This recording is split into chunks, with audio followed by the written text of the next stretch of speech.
you're also talking about like those are playoff teams from last year, but those are playoff teams from last year that haven't been playing very well. I'll just throw that out there. You know why? Because they're playing the Blue Jackets. Playing the Blue Jackets, brother. I am buying in on the Blue Jackets this season. I saw this tweet from you last night, and I was like, were you not already buying in on the Blue Jackets? I was buying in on the Blue Jackets' future. I am buying in on the Blue Jackets' present because, like, this is not a future, like, what do they call it? A bond that you cash in. Are you saying Blue Jackets playoffs? No.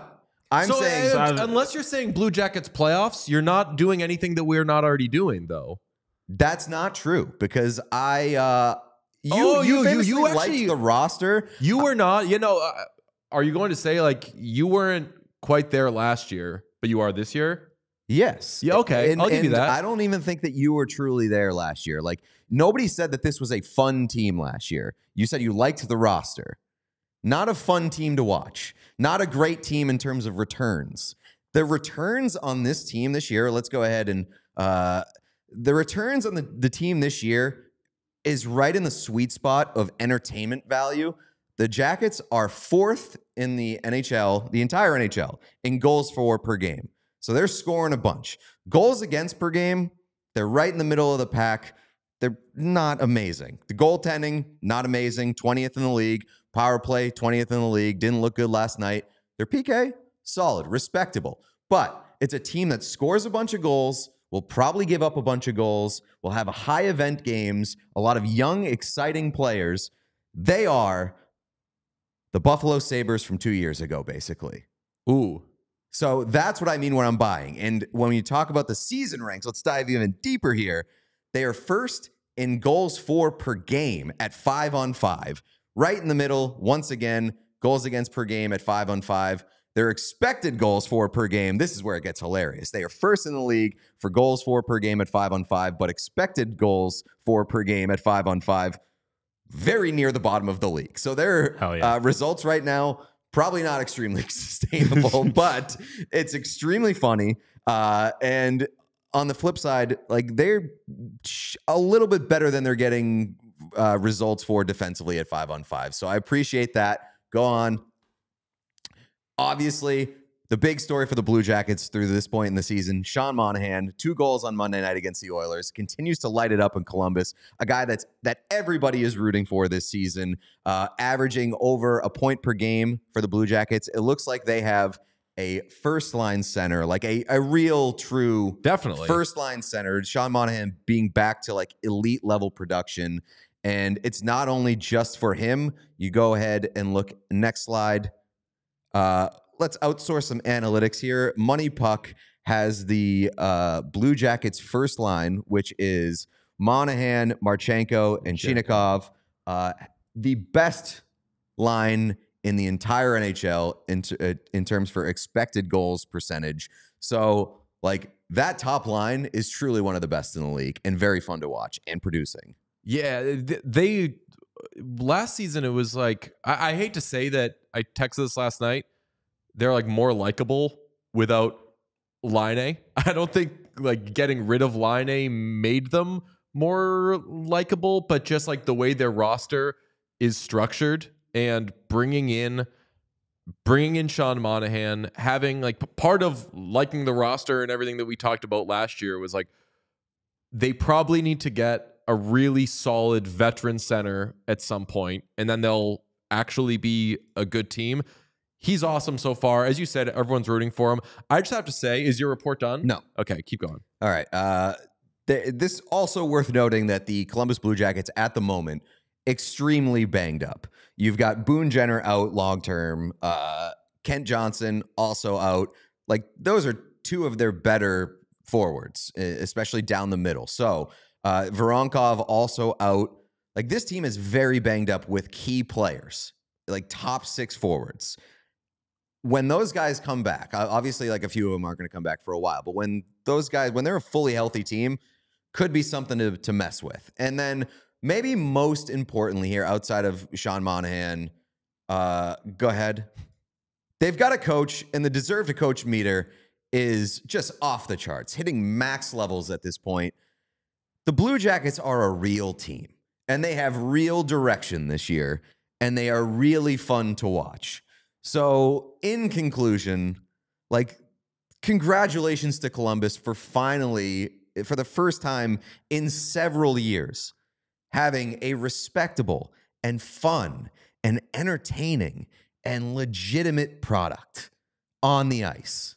They fucking deserve it. They have some of the best fans in the league. Great job. Great game report. Needed 3 fewer slides. Needs to be mostly funny ones. You had funny ones, and then once you put up ones that were like, here are the guys they have out, the chat got pissed at you and was like, I can find that. I don't want to know that. Make me laugh. I'm not a clown. You're a song and dance man. I'll honk once in a while, but I'm not a fucking clown in makeup. Hey, thanks for watching the channel. We appreciate everybody who checks out our stuff, but 80% of our viewers are not actually subscribed to this page, so if you could smash that subscribe button, it would go a very long way for us. The more subscriptions we have, the more visibility we get from YouTube, which allows us to do more. So press that button. Thank you. Here's my thought on the Blue Jackets. You need to declare them a playoff team to establish yourself as the foremost Blue Jackets guy. And I think it would not be, if you declare them a playoff team and they don't make the playoffs, I feel like you have an out. You have to be like, the vibes were so good, they got off to such a strong start. I'm not going to declare them a playoff team. I already am a Blue Jackets guy. You're a Blue Jackets guy. Sean's a Blue Jackets guy. You want to be the foremost Blue Jackets guy?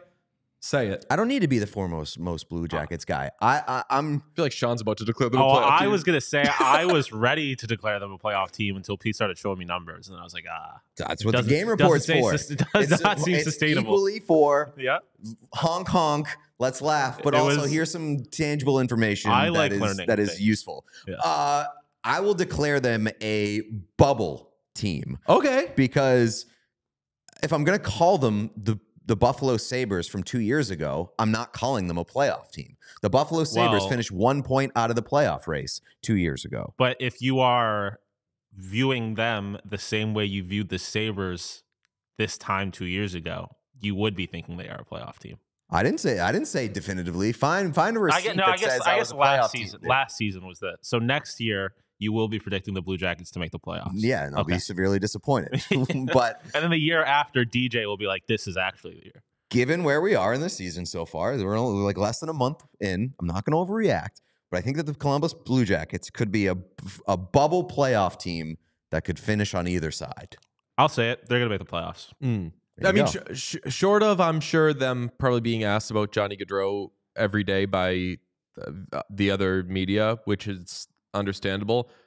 Everything about this start to the season for the Blue Jackets has been like as good as I could have expected. 500 team, that makes you a President's Trophy winner in the Atlantic Division. Yeah, I mean, you just look at the teams.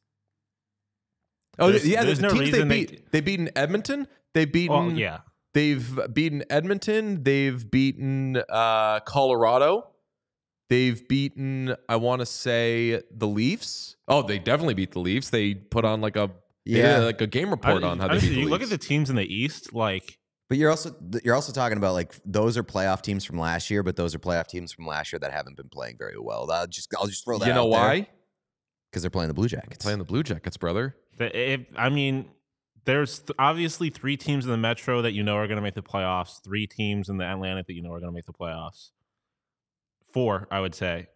That last wild card spot between like the Sabres, Red Wings, Capitals. No reason the Blue Jackets can't be in that. I love this because I have pressured Pete into calling them a playoff team. He is passed, yet the chat is still like, Pete's Delulu. This is fucking ridiculous.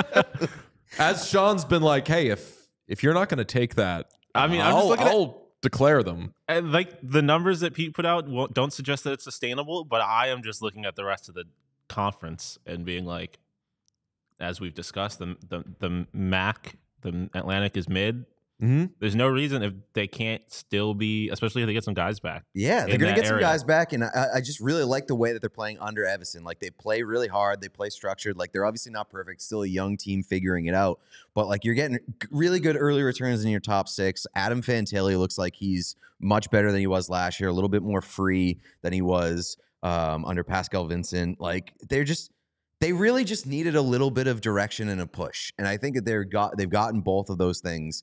And they play hard, they play physical, they're talented, they're skilled. They do everything fairly well. And I think that can sustain, maybe not like the best offensive team in the league. Right. But some of it's sustainable. Their 4-minute power play after Fantilli got high sticked in the face was I know that sometimes power plays allow goals. That was the worst power play I've ever seen. Because it was 4 minutes of like, fuck it, let's at least see some cool, some Blue Jackets shit. The Oilers are going to lose this game anyway.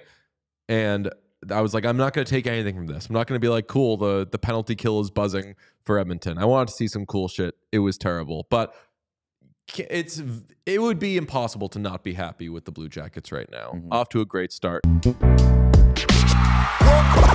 all silly like the mayor.